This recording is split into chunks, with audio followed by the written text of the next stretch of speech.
ರಂಗಪ್ರಸಾದ್ ಮಗನನ್ನ ಪ್ರೀತಿಸಿ ಮದುವೆಯಾಗಿದ್ಲು. ಮದುವೆಯಾದ ಒಂದೇ ತಿಂಗಳಿಗೆ ವಾಸಂತಿ ನಾಪತ್ತೆಯಾಗಿದ್ದಾರೆ ಅಂತ ಸುವರ್ಣ ನ್ಯೂಸ್ ಜೊತೆಗೆ ವಾಸಂತಿಯ ಸೋದರ ವಿಜಯ್ ಅವರು ಮಾತನಾಡುವಂತಹ ಸಂದರ್ಭದಲ್ಲಿ ಹೇಳಿದರು. ಶ್ರೀವತ್ಸ ಜೊತೆ ಒಂದೇ ತಿಂಗಳು ಜೀವನವನ್ನ ನಡೆಸಿದ್ದಂತಹ ವಾಸಂತಿ ಬೆಂಗಳೂರಿನ ಸಂಜಯ್ ನಗರದಲ್ಲಿ ಈ ಬಗ್ಗೆ ದೂರನ್ನ ನೀಡಲಾಗಿತ್ತು. 2007ರ ಕಥೆ ಇದು. ವಿರಾಜಪೇಟೆಯಲ್ಲಿ ಪತ್ತೆಯಾಗಿತ್ತು ವಾಸಂತಿ ಶವ. ಕೆದಮಳ್ಳೂರು ನದಿಯಲ್ಲಿ ವಾಸಂತಿ ಮೃತದೇಹ ಪತ್ತೆಯಾಗಿರುತ್ತೆ.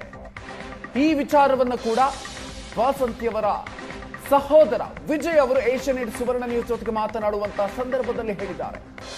ಪ್ರೀತಿಸಿ ಮದುವೆಯಾಗಿತ್ತು ಅವ್ರದ್ದು. ರಂಗಪ್ರಸಾದ್ ಅವರ ಮಗ ಶ್ರೀವತ್ಸ ಜೊತೆಗೆ ಪ್ರೀತಿಸಿ ಮದುವೆಯಾಗಿತ್ತು. ರಾಮಯ್ಯ ಹಾಸ್ಪಿಟಲ್ನಲ್ಲಿ ನರ್ಸ್ ಆಗಿ ಕೆಲಸವನ್ನ ಮಾಡ್ತಾ ಇದ್ರು. ಅವರ ಮದುವೆಗೆ ನಮ್ಮ ಒಪ್ಪಿಗೆ ಕೂಡ ಇತ್ತು. ಆದ್ರೆ ಮದುವೆಯಾದ ಒಂದೇ ತಿಂಗಳಿಗೆ ವಾಸಂತಿ ಅವರು ನಾಪತ್ತೆ ಆಗ್ತಾರೆ.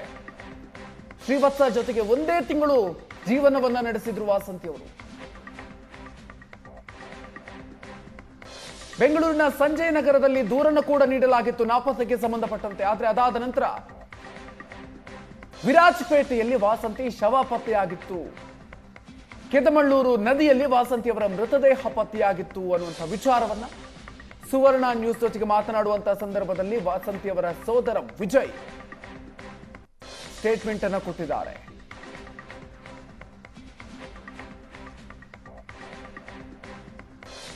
ನೀವು ಫೋಟೋವನ್ನು ಕೂಡ ಗಮನಿಸ್ತಾ ಇದ್ದೀರಿ.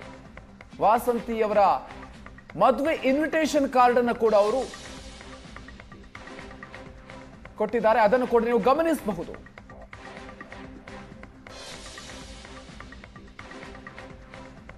ಇನ್ವಿಟೇಷನ್ ಕಾರ್ಡ್ ಅನ್ನ ನೀವು ಗಮನಿಸ್ತಾ ಇದ್ದೀರಿ. ವಾಸಂತಿ ಹಾಗೂ ಶ್ರೀವತ್ಸ ಅವರ ಮದುವೆಯ ಇನ್ವಿಟೇಷನ್ ಕಾರ್ಡ್ 2007ರಲ್ಲಿ ಮದುವೆಯಾಗಿರೋದು. ಮದುವೆಯಾದ ಒಂದೇ ತಿಂಗಳಿಗೆ ನಾಪತ್ತೆಯಾಗಿದ್ರು ಅನ್ನುವಂಥ ವಿಚಾರವನ್ನ ಕೂಡ ವಾಸಂತಿಯವರ ಅಣ್ಣ ವಿಜಯ್ ಅವರು ಹೇಳಿದ್ದಾರೆ.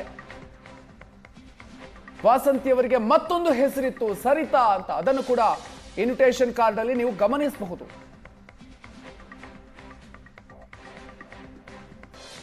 ಶ್ರೀವತ್ಸ ಪ್ರಸಾದ್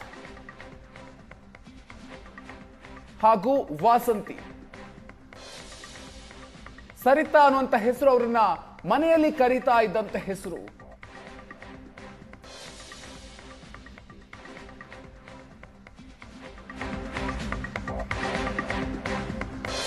ಮದುವೆಯಾಗಿ ಒಂದೇ ತಿಂಗಳಿಗೆ ನಾಪತ್ತೆಯಾಗಿದ್ರು ವಾಸಂತಿ. ನಾಪತ್ತೆಯಾದ 24 ದಿನಕ್ಕೆ ವಾಸಂತಿಯವರ ಮೃತದೇಹ ಪತ್ತೆಯಾಗುತ್ತೆ.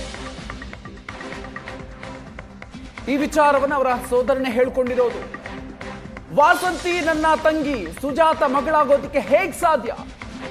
ಸುಜಾತ ಭಟ್ ವಿರುದ್ಧ ಸೋದರ ವಿಜಯ್ ಆಕ್ರೋಶವನ್ನು ವ್ಯಕ್ತಪಡಿಸಿದ್ದಾರೆ.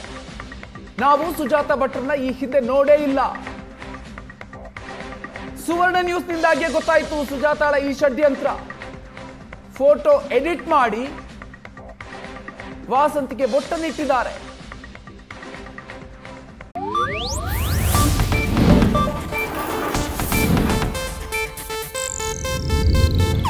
ಇದು ಏಷ್ಯಾನೆಟ್ ನ್ಯೂಸ್ ನೆಟ್ವರ್ಕ್ ಪ್ರಸ್ತುತಿ.